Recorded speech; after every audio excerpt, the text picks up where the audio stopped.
Earth, a unique planet, restless and dynamic. Continents shift and clash. Volcanoes erupt. Glaciers grow and recede. Titanic forces that are constantly at work, leaving a trail of geological mysteries behind. This episode explores Yosemite Valley, a magnificent 3,000-foot deep canyon. Traveling through time, scientists are unlocking deep secrets trapped inside these granite walls.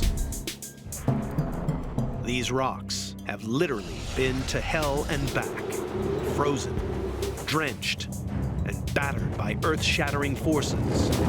One more chapter in the incredible story of how the Earth was made.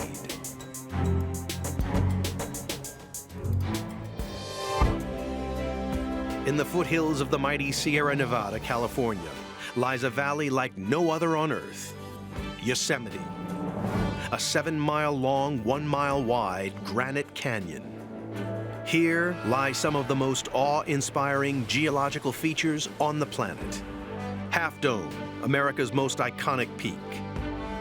Yosemite Falls, the highest unbroken waterfall on the continent. And El Capitan, one of the biggest sheer cliffs in the world. The Europeans discovered this astonishing valley only 150 years ago. These sheer walls and granite cliffs and high waterfalls was a marvel to them as it is to us. Ever since it shot to fame, Yosemite has been shrouded in mystery. It's almost as if there was a higher power at work that basically said, that looks really good right about there, and then just put a little bit of grass right there, and put some oak, like an oak woodland right through there, and that's it, that's perfect. Because it doesn't seem like anything was haphazard. It seems like this was designed to overwhelm and to leave people awestruck. Yosemite's unique design has intrigued scientists for centuries. I think when you see something that's this dramatic, you just have questions. And the question is, how did this happen?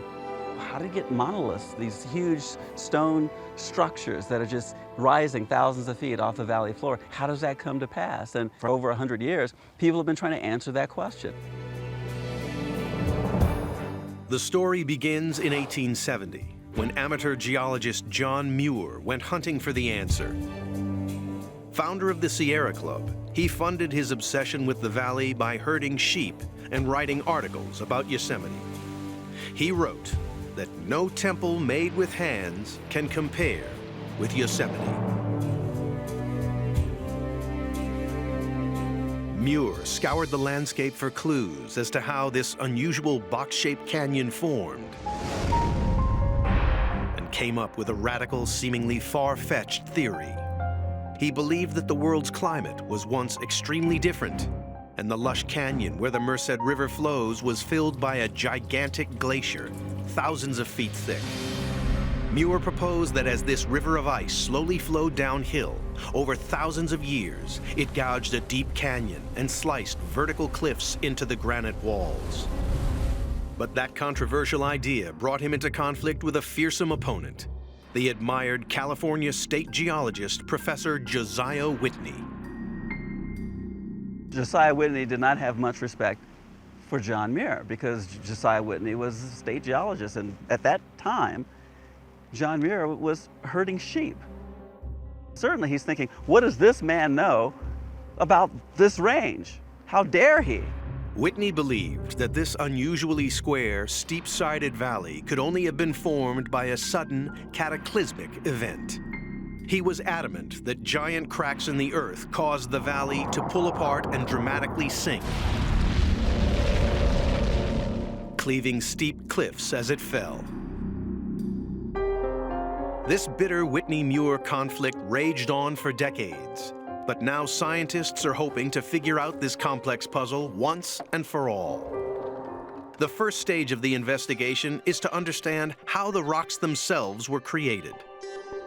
The canyon is made almost entirely of Yosemite granite, one of the hardest rocks in the world. To understand how this formed, scientists must travel back in time to the beginning. It's 250 million years ago, and the landscape is very different. Dinosaurs roam the land and dominate the skies. An incredibly rare remnant of that time has been discovered northwest of the valley at Mount Hoffman. This patch of softer reddish rock is the oldest in the park. It's sandstone, and it once covered the entire region. This rock is very different than most of the rock in Yosemite. It's much darker in color. It's got a different texture. This was originally a sedimentary rock that was deposited in layers. On an ancient shore, sand and sludge compacted together, and over millions of years formed this sandstone. This tranquil landscape was transformed by an earth-shattering event deep below the surface, and the evidence lies here in the rock. Here we have this older, layered sedimentary rock. You can see that many layers and banding, which continues across over into here. But strangely, this section of granite has cut right through the sedimentary rock and split this section in two. How this unusual rock formation formed can be explained by a simple experiment using sand and wax. This red wax here represents granite. The sand represents sedimentary rock. And right now I'm heating it to see what's going to happen when the wax melts. Actually, I start to hear some, oh, here it goes. We're actually getting a little bit of the wax pushing up through the sand, and the molten wax is lighter, and so it's pushing its way up through the sand, which represents the sedimentary rock. Yep, there's some more. It proves the only way granite could have cut through this sandstone is if it was originally molten and able to flow like a liquid. Molten rock forms deep within the earth, rises up through the crust, in this case, forced its way through a crack, expanding it open, and then cooling and solidifying to form this band of granite. This band of granite tells scientists that Yosemite's cliffs were once molten and heated to 1,800 degrees Fahrenheit. 95% of the rock in Yosemite is granite, and I can see with the naked eye all the crystals in here. They're fairly large, and that tells me that this rock cooled very slowly. Scientists were now on the hunt for what was generating all this molten rock. The investigation led them to Mount Gibbs, another unusually colored mountain in the northern reaches of the park. It lies above a layer of granite and is made from reddish-gray rock. Strangely, these rocks were also once molten. Here I have a rock from Mount Gibbs, and I can see that most of the crystals are very, very small. Most of them I can't even see. These small crystals tell an incredible story. When molten rock cools quickly in the open air, crystals don't have time to grow. And what that tells me is that this is a volcanic rock that was spewed out at the surface. It is 200 million years ago. Volcanoes shatter the tranquil west coast. The earth explodes with molten rock. For the next 100 million years, lava pours thick and fast onto the land, covering the sandstone in volcanic rock 10,000 feet high. It stretches for 400 miles along the coast.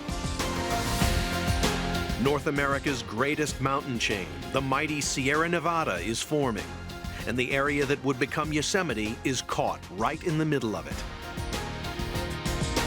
But some of this rising molten rock never makes it to the surface. Trapped beneath the blanket of mountains, it cools slowly, creating a giant chamber full of solidifying granite 2 miles below the surface. 400 miles long, 60 miles wide, and 5 miles deep, it stretches along the entire spine of the Sierra Nevada mountain range. Yosemite's immense granite monoliths were forged in a fiery furnace 2 miles below ground. 100 million years ago, I would have been standing in a vast chamber of molten rock with rock rising thousands of feet above me. Scientists investigating how the rocks at Yosemite formed have found Bands of granite evidence Yosemite's rocks were once molten. And volcanic rocks, proof that the granite formed deep beneath the earth. But scientists were still mystified. Yosemite granite is so strong, it's unlike granite anywhere else on Earth. For hundreds of years, they tried to solve the mystery, while the answer was actually staring them in the face.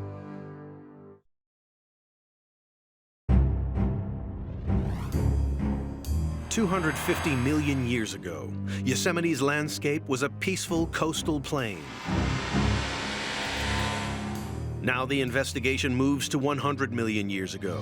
The land that would become Yosemite is in turmoil. Volcanoes dot the skyline, spilling mountains of lava onto the land.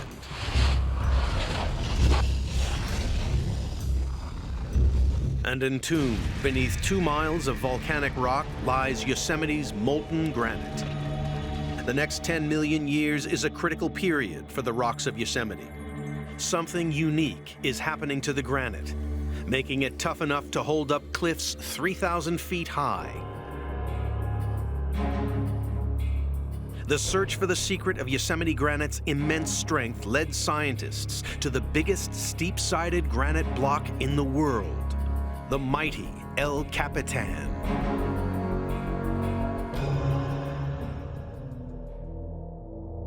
Twice the height of the Empire State Building, over 3 billion cubic feet of rock rises into the air.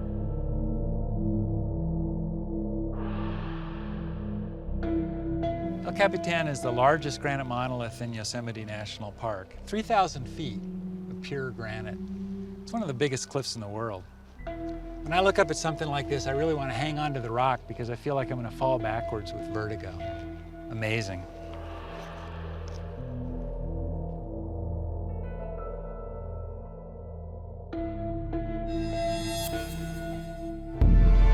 El Capitan is the ultimate big wall climb.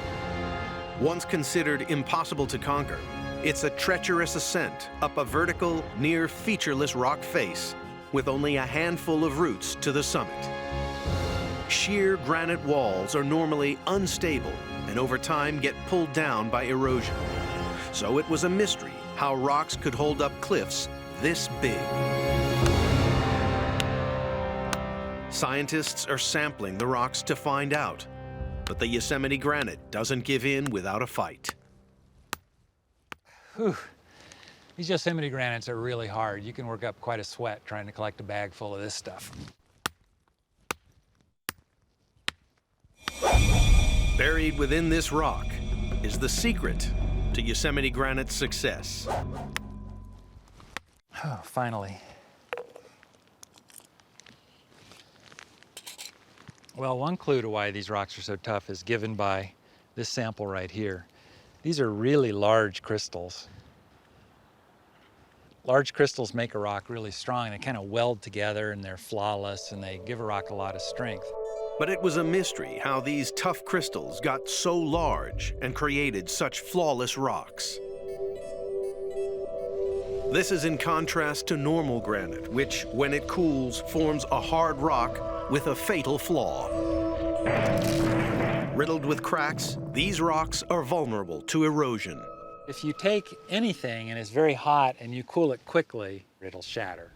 And granite bodies that cool quickly and form a lot of cracks that weaken the rock body and make it unable to support 3,000-foot cliffs. If you walk up to a typical granite and look at it, you'll find cracks 1 foot apart, 2 feet apart. You walk up to El Capitan, you might have to go 100 feet or more between cracks in the rock. Clearly, something different happened here 100 million years ago. El Capitan is really just one large, uniform, essentially faultless piece of granite, and that makes it very difficult for erosion to deal with. For many years, it was a puzzle what had caused Yosemite granite to form so differently. But the secret had been staring scientists in the face. One of the things you can see is a clue as to how this landscape formed in that dark diagonal splotch. That's called the North American Wall because that dark blob looks like with some imagination, a map of North America, and you can kind of see Baja California sticking down on the left side there and Alaska up to the northwest. And it's made up of a much darker, finer grained rock like this. This dark granite is not just a map of North America. It's a window into the unique events that happened inside the Yosemite granite when it was buried deep beneath the earth. And it's a younger body of granitic rock that filled a crack within the main body of El Capitan granite. 100 million years ago, the main body of granite cools and begins to harden beneath the earth. But then fresh, molten rock invades a crack and injects it with a blast of heat. The granite now takes 10 times longer to cool.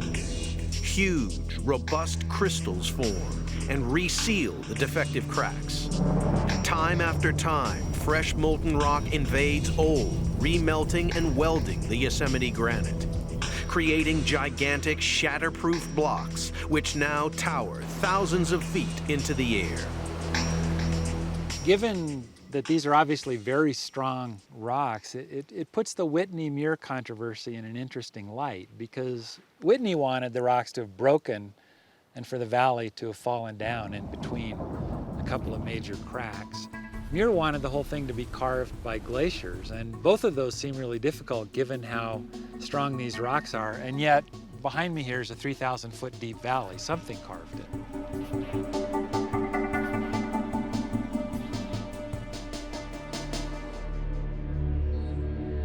In the search to understand why Yosemite granite is so strong, scientists have found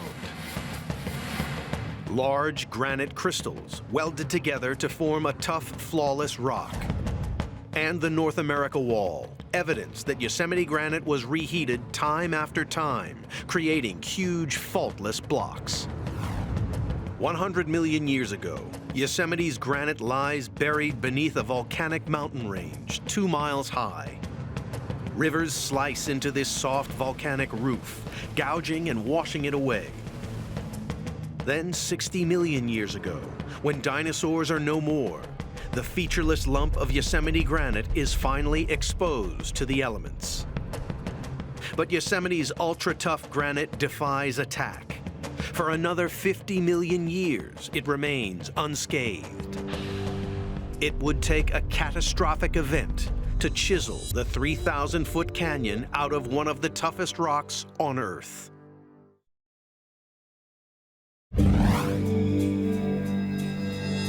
Yosemite's Merced River meanders in a 3,000-foot canyon. But 250 million years ago, no vast canyon stood here. Yosemite is a flat coastal plain. It is blasted by volcanoes, and its granite is buried beneath 2 miles of volcanic rock. When the Yosemite granite is finally exposed, it is a shallow, run-of-the-mill river valley. For a staggering 50 million years, it defies the destructive powers of erosion. If scientists were going to solve the mystery of how Yosemite Valley formed, they'd have to investigate the pivotal moment 7 million years ago, when a 3,000-foot canyon was suddenly chiseled into the granite, one of the toughest rocks on Earth. A clue to what almighty force overpowered the Yosemite granite lies high up on the exposed cliffs. Strange, deep cracks running for hundreds of feet through the rock. Yosemite's granites are strong, but they're not always strong. I'm standing on a fin of rock between 2 deep fissures. These cracks run right across the Yosemite landscape, and they clearly formed after the granite formed. And if I look at their orientation, they all go to the northeast.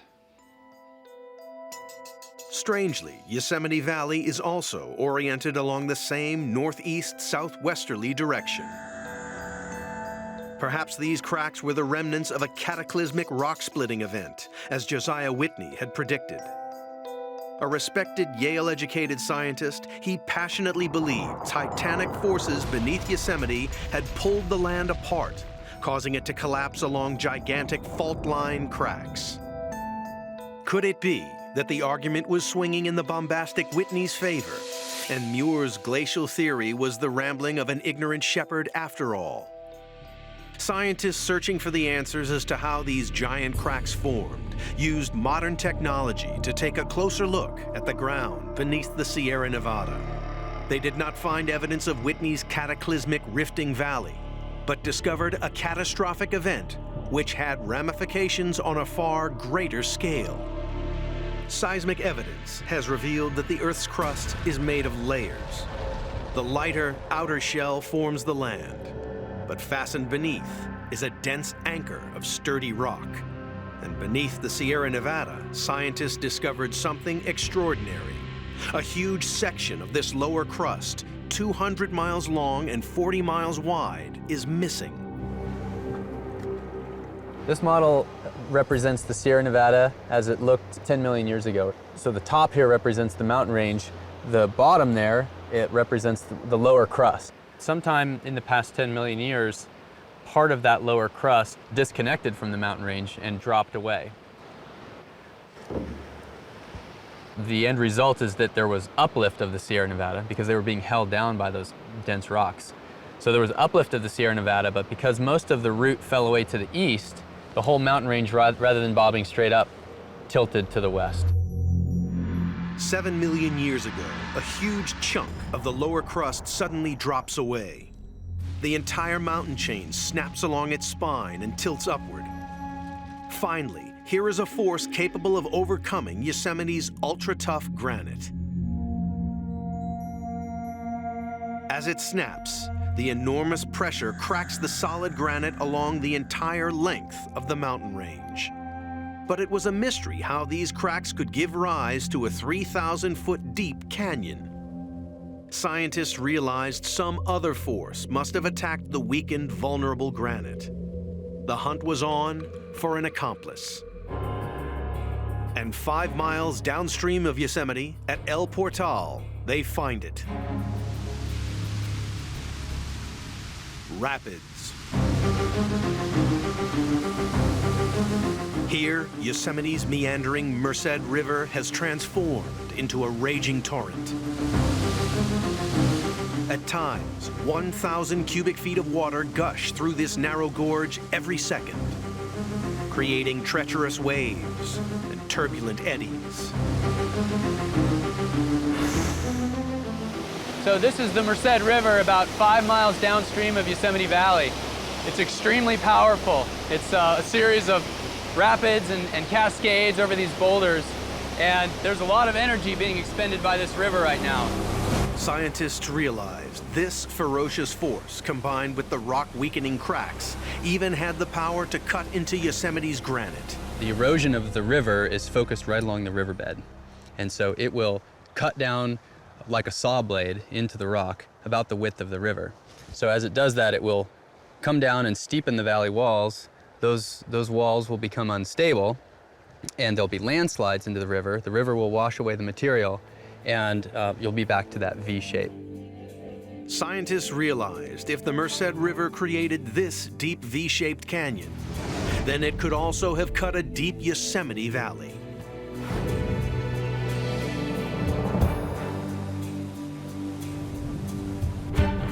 "7 million years ago, as the Sierra Nevada tilts upwards, the mountain slope gets 3 times steeper, and the western flowing Merced River surges with a torrent of water.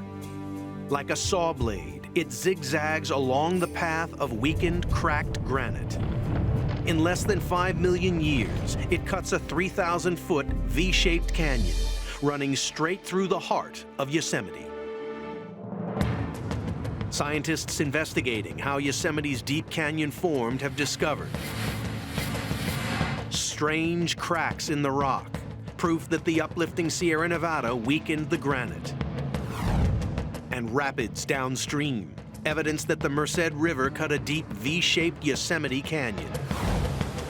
But one part of the riddle remained unsolved: Yosemite's unique box-like shape. Some other extraordinary force had caused the canyon walls to collapse and the valley floor to flatten.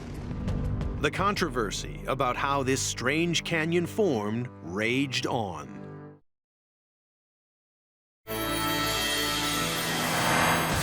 Yosemite has had a turbulent past. 200 million years ago, its coastal plain is shattered by volcanoes. And then, 7 million years ago, the Merced River suddenly carves a deep V-shaped Yosemite Valley. For the next 4 million years, the river runs in this narrow canyon. But then, Yosemite is radically transformed again. About 2.5 million years ago, when our ancestors were beginning to evolve in Africa, the V-shaped valley that was here began to evolve into the present valley floor, which is flat and is bounded by these vertical sheer rock walls on its side. It was during this second extraordinary stage of cliff formation that the most iconic rock in America formed, Half Dome. This natural wonder's unique shape has intrigued people for centuries. Its enormous granite dome is over 3 billion cubic feet in size, as large as 1,000 football stadiums. And its striking northwest face is a 2,000-foot vertical drop. In 1870, amateur geologist John Muir had a radical theory about how Half Dome and Yosemite's other vast cliffs formed. He believed that thousands of years ago, the Earth's temperature had plummeted and the valley had been filled with ice. You know, one thing that's important to keep in mind about John Muir, he didn't come up with his idea overnight. He was trekking, hiking, walking, going up to the tops of mountains. And the entire time he was doing this, he was listening, he was seeing, he was feeling, he was touching. And so he was slowly, letter by letter, word by word, learning the language of Yosemite. Muir knew from research in the European Alps that glaciers were capable of gouging out solid rock. As these great rivers of ice flow downhill, they press down on the canyon walls with a weight equal to 200 trucks per square yard, ripping out chunks of rock and causing the valley walls to get steeper. In general, glaciers transform a V-shaped valley that we see as characteristic of a river into a U-shaped valley by focusing their erosion on the valley walls rather than on the valley bottom, until it has reached this U shape, at which point it can then continue to erode as that U shape. Muir knew that as a glacier flows, it grinds and polishes the bedrock with rough shards of rock lodged at its base. As they melt and disappear, glaciers leave behind U-shaped valleys and distinctive scratch marks. Muir proposed that giant rivers of ice also once flowed through Yosemite Valley. He hunted high and low for evidence of glacial scratch marks and eventually found a small 20-foot square patch of rock 30 feet from the valley floor. The granite has scratches on its surface. Each one of these scratches is associated with a rock embedded in the soul of a glacier. I can imagine Muir claiming that this is irrefutable evidence of glacial occupation of the valley floor. But if glaciers plowed down the valley, why weren't there millions of scratch marks on the cliffs? If Muir was correct, this is a picture of what happened. 2.5 million years ago, the temperature plummets. Yosemite Valley fills to the brim with a gigantic glacier. Only the tallest mountains peak above the sea of ice. For thousands of years, the glacier grinds away at the granite walls, scratching the cliffs and undercutting a peak that will become Half Dome. When it retreats, the glacier leaves precarious slabs of overhanging rock. The unstable rock face crashes to the valley floor.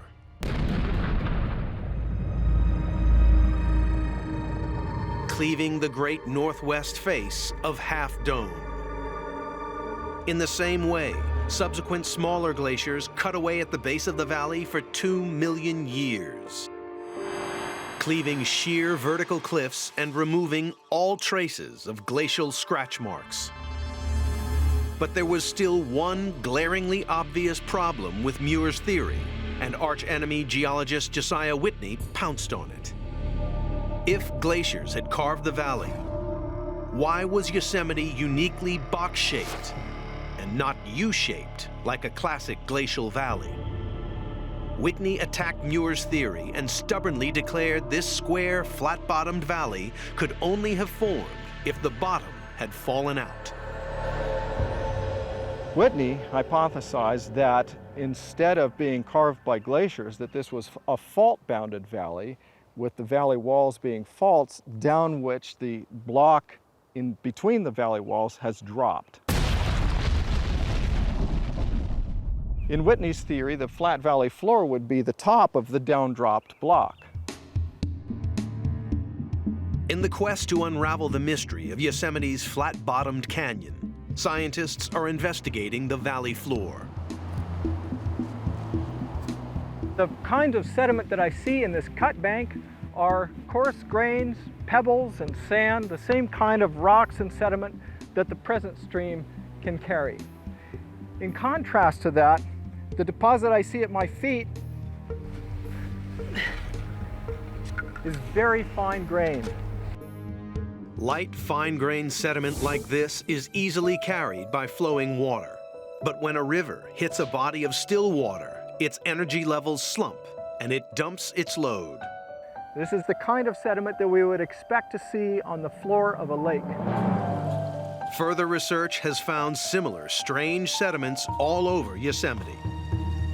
It's proof that 10,000 years ago, an ancient lake drowned this entire valley.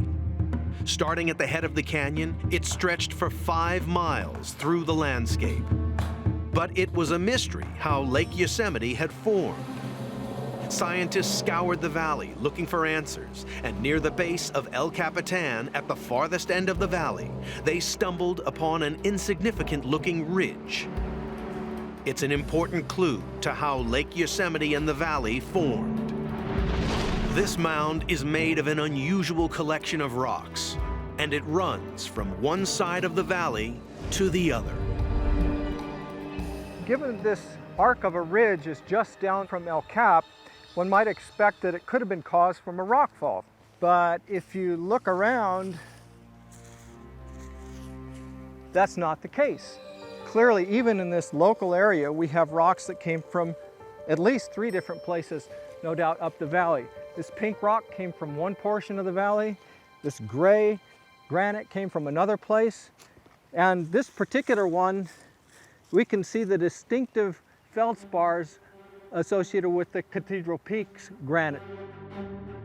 This strange distribution of rocks means that the ridge could not have formed from a catastrophic rockfall. Something else, just as epic, must have created it. This is a glacial moraine, the remnants of a glacier which once filled the valley. It's the conclusive evidence Muir had hoped for.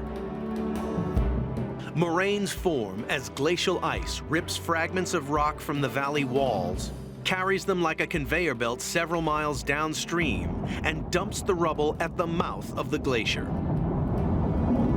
Scientists realize this ridge was also key to solving the mystery of how Lake Yosemite and the flat-bottomed valley floor formed. It wasn't just a moraine, it was a giant dam.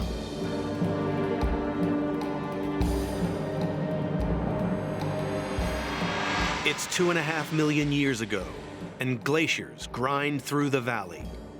10,000 years ago, the temperature rises and the glacier retreats. A huge moraine is dumped at the valley mouth, damming back the icy meltwater. The entire valley floods, creating an enormous Lake Yosemite. Mountain streams spill into this still water and dump ton after ton of fine sediment. The lake chokes with silt, creating Yosemite's distinctive flat-bottomed valley floor. We know from seismic evidence collected in the 1930s that it's 2,000 feet thick. That's enough sediment to cover New York City by a foot. And beneath this lake of sediment, they found the evidence that had always eluded Muir, a U-shaped basin, the hallmark of a classic glacial valley. It was indisputable evidence that Muir's intuitive observations and seemingly far-fetched theory were correct. And the final nail in the coffin for Whitney's theory of a cataclysmic rifting valley. Scientists trying to understand how the steep cliffs and flat-bottomed valley formed have found scratch marks, evidence that the sheer cliffs were carved by glaciers. And a glacial moraine, proof that an ancient Lake Yosemite filled with sediment and created the flat valley floor. For over 2 million years, the glaciers whittle away at Yosemite. Then 10,000 years ago, the glaciers retreat for good, leaving the 1-mile-wide canyon we know today. But strange, dangerous forces are still exerting their powers on Yosemite's landscape, with catastrophic consequences.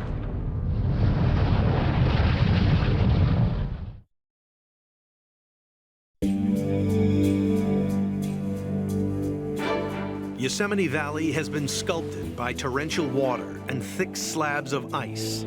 But today, another hidden force is shaping this magnificent landscape. It's 6:52 p.m., July 10th, 1996. Yosemite is hit by a catastrophic rockfall. Within minutes, a huge dust cloud of pulverized rock engulfs the valley. News spreads that Happy Isles, the busiest trail in the valley, has been decimated. Yosemite is in a state of emergency. When I got here, the devastation was really in full force. I saw trees that were just everywhere. There were ambulances, and chaos just was everywhere. People were running around screaming, and the whole area looked like a bomb had gone off. 80,000 tons of rock had suddenly dislodged from the cliff face. The weight of 1,600 trucks basically fell down. It hit and then exploded, and they created a wind blast. As strong as a tornado, the wind blast uprooted trees a half-mile away from the impact zone. We can have about 3,000 people go up and down that trail in one day. And so we did not know how many people were trapped under the trees. And tragically, a young man was pinned by a tree and was killed, and a young woman was trapped under a tree and is paralyzed. A deadly, mysterious force is continually at work in Yosemite, causing the surface layers of the ultra-tough Yosemite granite to peel away in huge chunks. One large rockfall occurs every week in the park, and yet up to 4 million people visit Yosemite each year, getting perilously close to these potentially unstable cliffs. To discover what's causing Yosemite's incredibly tough granite to fall down, researchers have dotted vibration sensors and solar-powered seismic stations all over Yosemite's cliffs, enabling them to listen to the rocks. This computer allows me to see what's going on all the time. For example, if I throw this rock at the cliff over there, I just created a mini rockfall. And take a look. And these spikes are the rock hitting the cliff and then tumbling down. This is a mini rockfall that happened right here. So the station will pick up rockfalls that happen that are small right here, but it'll pick up larger ones in other places. This seismic listening device has pinpointed a recent rockfall behind Half Dome. It's a chance for Valerie Zimmer to investigate why Yosemite's rocks are falling down. And all the evidence indicates another cataclysmic event has occurred. Oh, look at this. All these trees have been knocked over like they're toothpicks. These rocks range from the size of a house to just dust. Analysis of the seismic data shows this was a massive rockfall, one of the biggest in the last 20 years. It shook the ground so hard it was the equivalent of a magnitude 2.4 earthquake. If you look up on that mountain, the amount of rocks that came down, you look up high, it doesn't look like a big area, but it's deceivingly large. It's probably the size of maybe 40 houses altogether. Strangely, immediately above the scarred rock face, a new dome is forming.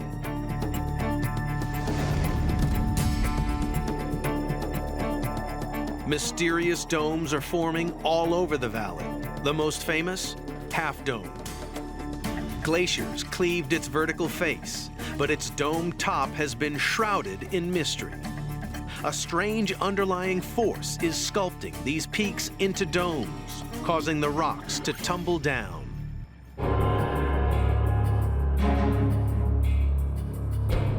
North of Yosemite, on the dome at Olmsted Point, it's possible to get close enough to investigate why the surface layers of granite are shattering. These domes are all over the place. I see these layers running parallel to the surface. They're almost like the layers of an onion. And the layers are starting to peel off. In fact, look right here, this one is coming apart. The outer surface of the rock has fractured into layers, running over the summit and down the sides of the dome. These are weaknesses in the rock. It's obvious that there must be some sort of force that's causing the rock to break in this way and peel apart like an onion. The only force capable of fracturing the ultra-tough Yosemite granite like this originates deep within the Earth. 100 million years ago, the Yosemite granite is beginning to form. Submerged beneath 2 miles of volcanic rock, it's squashed and squeezed from every direction. Over the next 40 million years, the volcanic roof erodes away. The immense downward pressure is removed, leaving these titanic forces out of balance. The surface of the exposed Yosemite granite is now an avenue through which this pent-up pressure can be released.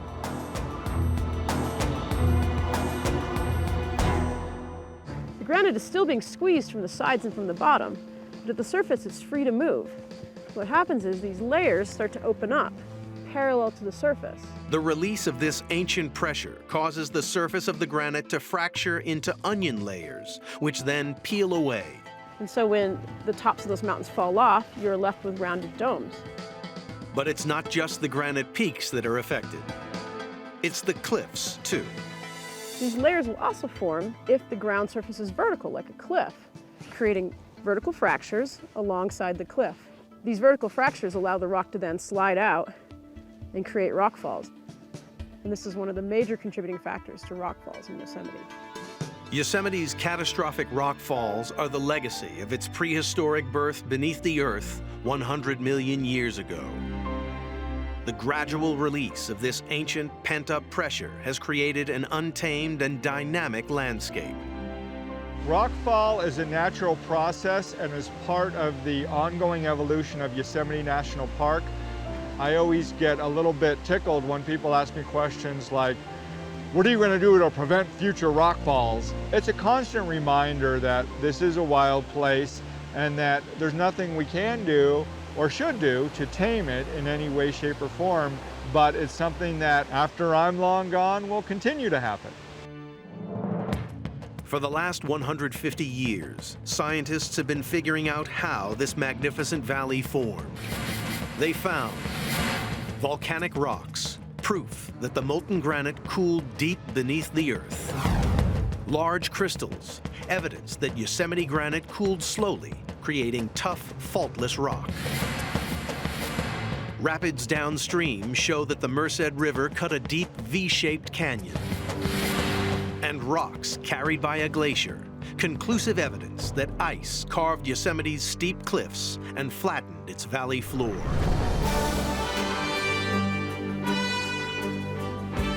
Yosemite, a valley of giants, is a geological masterpiece. The unique strength of its near-perfect granite has created some of the most imposing and iconic landscapes on planet Earth. One where the deep Earth forces that created it are continuing to shape its future. Living proof that the Earth is never at rest.